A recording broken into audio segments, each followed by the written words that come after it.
Au nom de Dieu, l'omniprésent, l'omniaudient, l'omnivoyant, l'omniscient et l'omnipotent.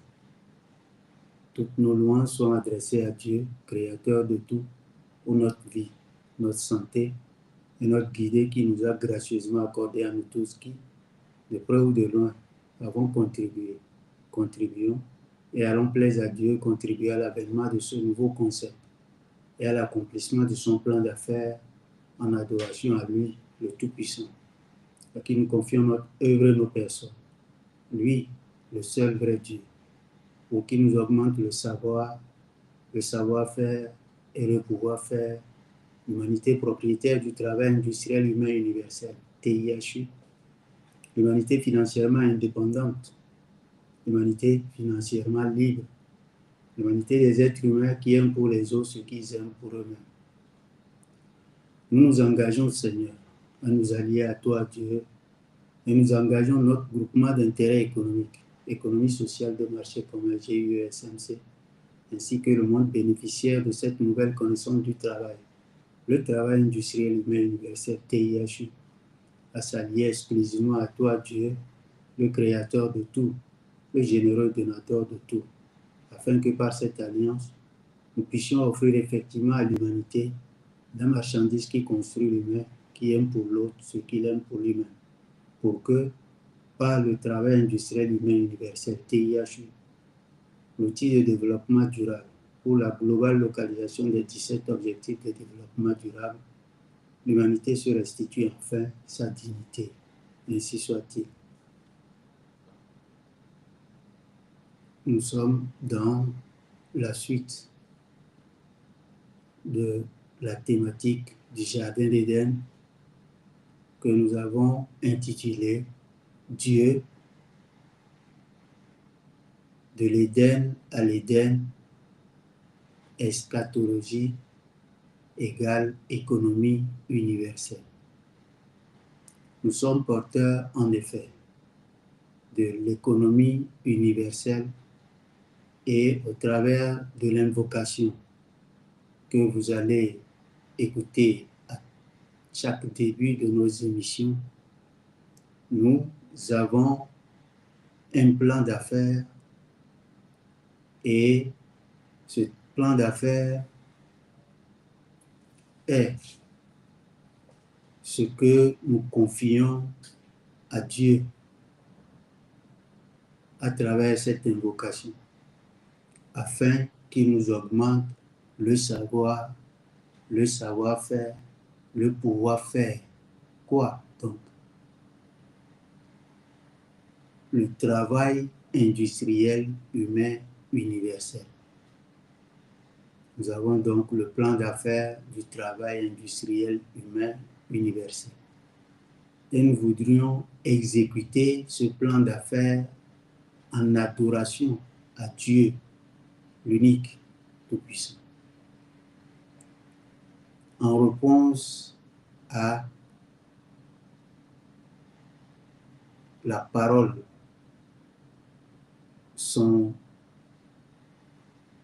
sa guidée qui nous a informés de ce pourquoi nous sommes créés.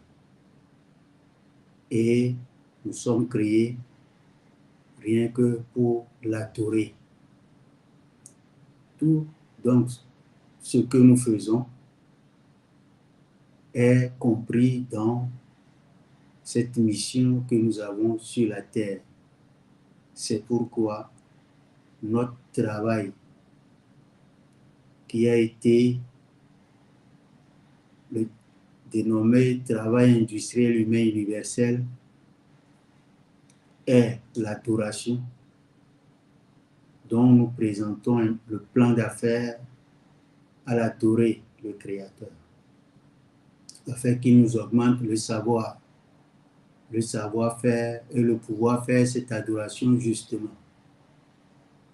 Et à travers cette invocation, nous nous sommes faits où nous avons pris un engagement de nous allier à lui, de faire alliance avec lui afin que par cette alliance, nous puissions offrir effectivement ce produit, le travail industriel humain universel, à l'humanité comme la marchandise qui construit l'humain, l'humain qui construit l'humain, qui aime pour l'autre ce qu'il aime pour lui-même. La marchandise de l'être humain ou la marchandise qui construit l'être humain, qui aime pour l'autre ce qu'il aime pour lui-même. Et tout cela pour que nous embrassions les projets les plus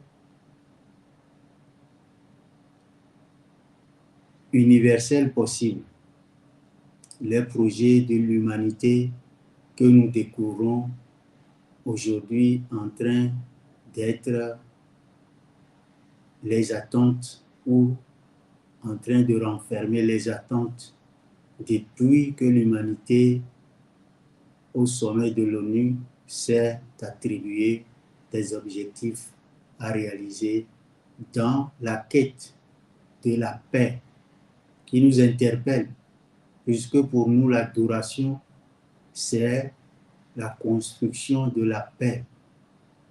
L'adoration, c'est le comportement qui s'appelle la paix.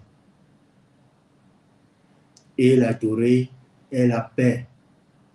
Et l'adorateur incarne l'adoré par le comportement, la paix. En écoutant l'ONU prononcer sa volonté d'atteindre la paix et la prospérité pour tous les humains sur la terre sans laisser personne de côté, cela a interpellé notre adoration, notre mission sur la terre.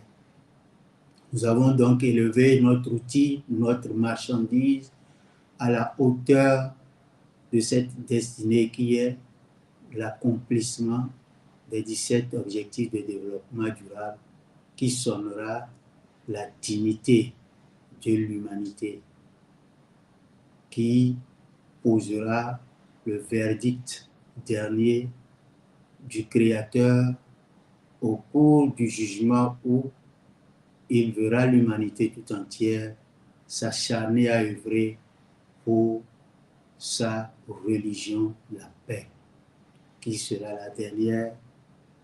Et nous avions effleuré les étapes parmi lesquelles le jour de la religion sera le jour où s'établira le royaume des cieux, où il trône le maître suprême des cieux et de la terre, et nous, ses vicaires, dans son royaume.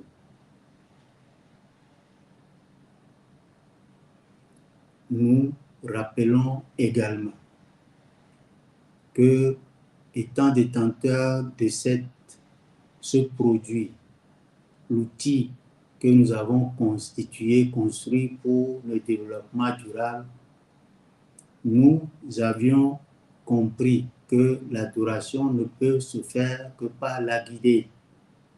Et la guidée, c'est le chemin droit. Et ce chemin droit est révélé par le Créateur à cette créature que nous sommes.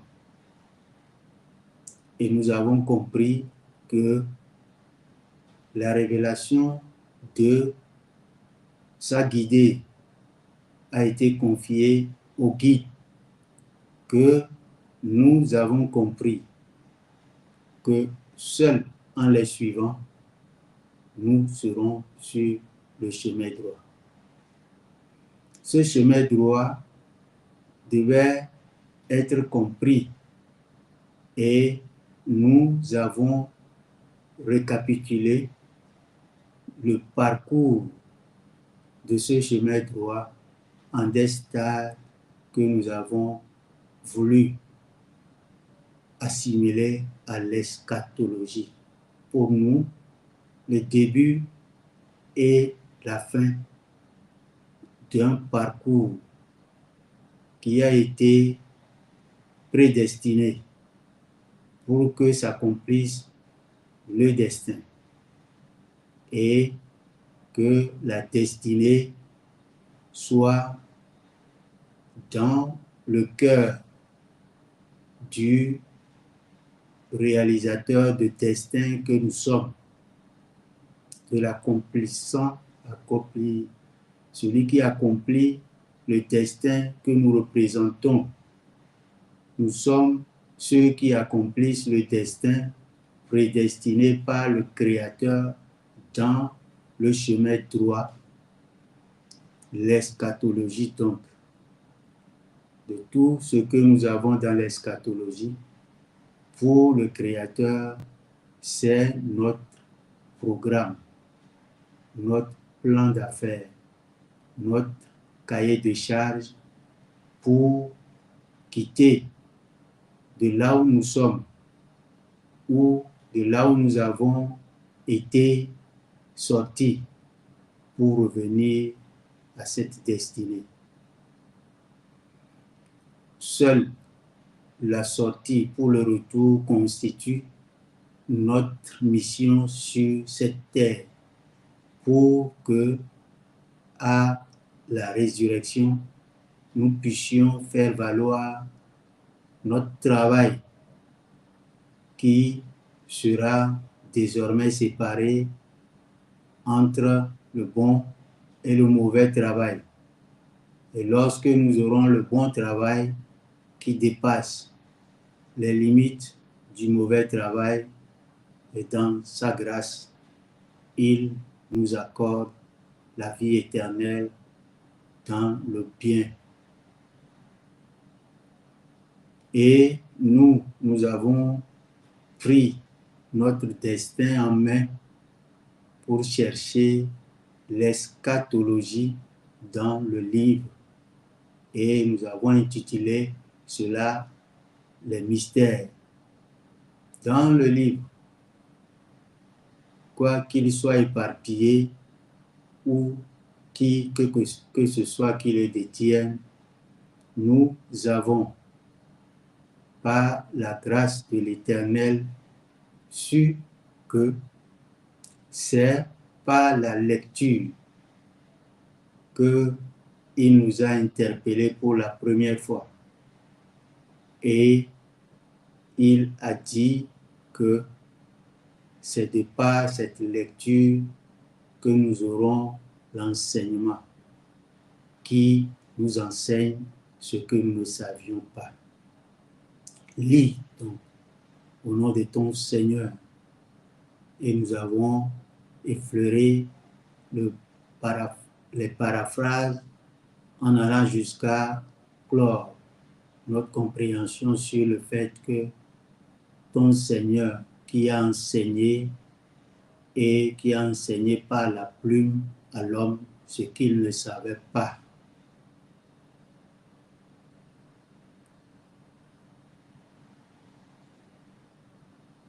Donc, l'écriture qui est en face de nous est le livre et nous avons à le lire pour être enseignés.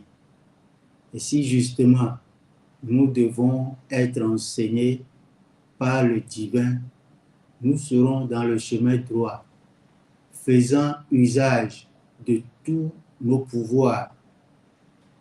Donc, le savoir-faire, le pouvoir faire toutes les choses. Mais c'est à défaut de l'enseignement que nous voyons que nous peinons à faire les résultats de ce que nous disons. Nous peinons à dire ce que nous faisons ou à faire ce que nous lisons. Nous peinons à faire ce que nous lisons. Alors qu'à un moment donné, ça devient une abomination de dire ce qu'on ne fait pas. On lit du Coran concernant les mêmes prophètes depuis la Torah, passant par les psaumes et l'évangile jusqu'au Coran. Et nous voyons une interaction entre le révélateur et le révélé. La révélation a été faite et qui sont dans un phénomène du sourd ou bien du langage de sourd. Nous avions donc compris que nous devons faire le chemin du mystère de la lecture. Et nous avons compris que dans ce chemin de mystère, lire voudrait dire que quelque chose a été écrit. Et il y a les signes qui ont permis que cela soit écrit. Et à partir de ces signes, nous pouvons réécrire un nouveau langage ou tirer de l'écriture le langage qui correspond à ce que nous voulons faire ou à ce que nous faisons. Et nous avons compris que l'humanité à l'époque aujourd'hui, que nous appelons notre réalité, qui est l'ultime mystère. Notre réalité est le mystère. Ce n'est pas ce qui est caché à nous qui est le mystère, mais en réalité, rien n'est caché à nous en ce qui concerne le mystère qui nous a été révélé. C'est ce qui est apparent et réel dans notre réalité que le Créateur dénomme mystère, parce qu'il faut que nous sachions que nous sommes dans une animation où l'animateur de nous ne se fait pas voir, tout simplement. Mais il voudrait que nous soyons conscients que nous sommes animés et nos actes et nous-mêmes provenons de lui. C'est là le grand mystère. Il n'y a pas de spiritualité ou quoi que ce soit qui entrave cette compréhension. Je ne peux pas être humain et penser que ma spiritualité ou mon sacré ou mon mystère est un plan caché que je dois fouiller terre et ciel pour aller trouver. C'est mon quotidien donc qui est le mystère. C'est lui qui est ce sur quoi je serai interpellé. Aucun des actes que je ferai n'est oublié. Et ça, c'est le mystère. Que je l'admette ou je ne l'admette pas, c'est la clé qui m'est perdue pour que je ne l'admette pas. Sinon, il est un mystère de constater l'existence sans un créateur visible. C'est un mystère. Puisque nous, dans notre réalité, nous ne concevons que le constructeur présent physique après chaque construction. Ces mystères du livre, l'écriture donc, qui est un ensemble de signes, nous avions compris que en lisant, l'enseignement nous a dit qu'il y avait une supériorité confiée à nous pour porter le rôle du représentant du maître de l'univers sur la terre. Et cela à travers la révélation, l'enseignement de tous les noms, l'enseignement des noms de toutes les choses pour présenter aux esprits, anges et non-anges,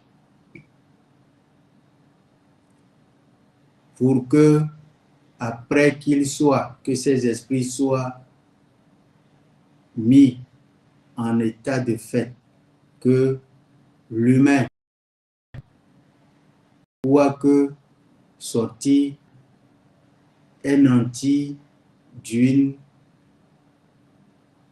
onction, le savoir de tout, le nom de toutes les choses, qui n'est pas enseigné aux esprits. Au vu de cela, a éprouvé les esprits pour voir ceux qui seront ses alliés, de ceux qui refuseront son action, son choix dans sa propre création. Et nous avons hérité donc de la connaissance des noms. Et nous comprenons qu'à partir du moment où nous avons sorti pour couper des liens avec le Créateur qui nous enseignait le nom de toutes les choses, nous sommes dépourvus désormais de tous les pouvoirs pour faire les choses. Et pour nous reconstituer, il nous a pardonné et promis la guider, qui est de son lien direct, la guider. S'il l'avait voulu, tous les êtres humains, à tous les êtres humains, il apporterait la guider. Cependant, il a pris l'engagement devant le rebelle, celui qui a refusé ce refus, qui a permis à Dieu de dégager devant les esprits et l'homme celui qui a premièrement choisi de ne pas être d'accord avec lui. Et il est certain qu'il lui a été promis que une fois qu'il ait pris la décision de jouir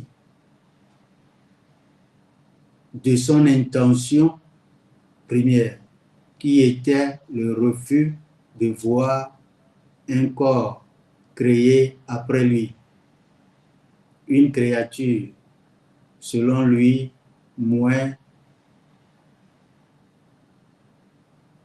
que lui,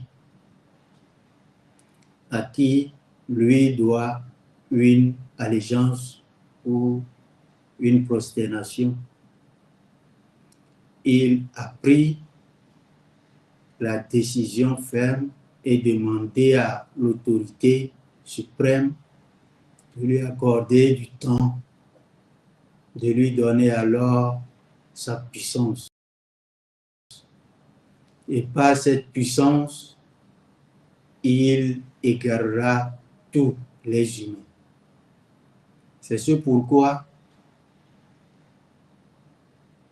Dieu, qui dans sa dernière partie de l'envie d'égarer tous les humains, lui,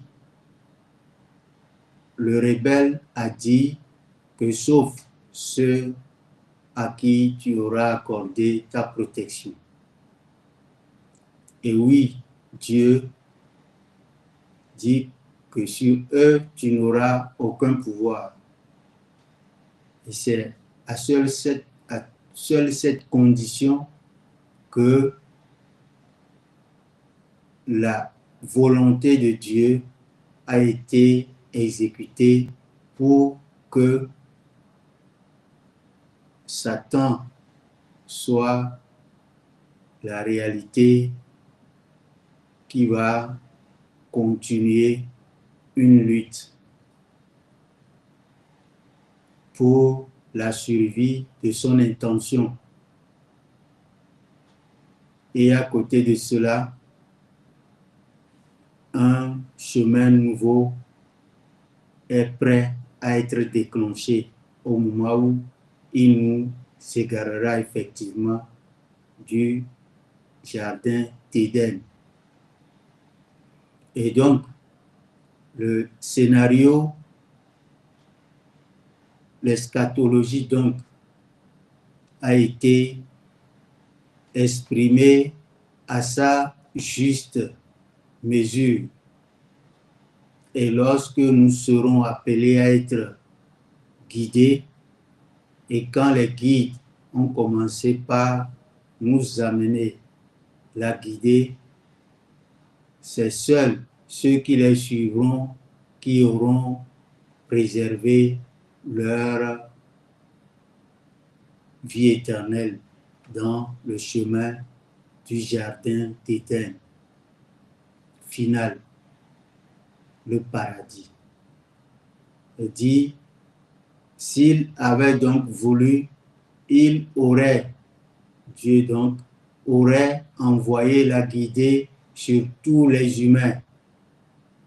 Mais c'est parce qu'il avait déjà pris l'engagement ferme devant Satan de remplir l'enfer de lui et de ceux qu'il a pu parmi les humains drainer sur sa voie de rébellion. C'est ce pourquoi la guidée doit venir, pour que nous soyons éprouvés, pour être en droit de suivre ces guides ou non.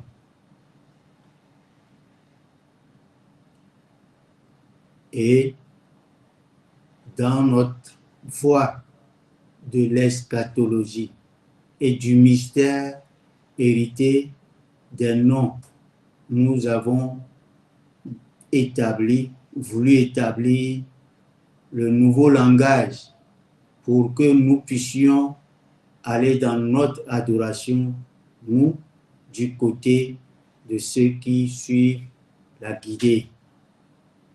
Nous avons énuméré dans les vidéos passées le chemin droit de la dite guidée et des lettres qui sont les signes par lesquels cette lecture a permis que nous soyons capables de nous relier encore une fois à notre Créateur. Nous avions dit qu'on était illettrés de toutes les capacités de lire les langues, sauf le français donc. Et pour travailler dans le sens de l'eschatologie des noms, nous avons nous-mêmes commencé par 3 noms que nous portons. Il s'agit de Esor Hamlon, Sama, chef. Au cours de toutes les vidéos passées, nous avons dit qu'en portant ce nom, nous avons hérité d'une compréhension qui nous a amené à nous élever jusqu'au premier humain. Parce que tout se retrouve dans ces 3 noms. Et il ne s'agissait pas d'un nom d'une personne, mais c'est la voie de toute l'humanité pour retourner au jardin d'Éden, pour reprendre sa place de vicaire. C'est cette puissance que nous trouvons dans ce nom que nous avons exploité pour être aujourd'hui en mesure de préparer ou de présenter à Dieu au cours de cette alliance avec ce nom qui n'est pas un hasard, qui n'est pas une coïncidence, pour que nous puissions nous retrouver dans le jardin d'Éden. Quoique ce jardin d'Éden va être la nôtre, c'est-à-dire le fruit de notre travail.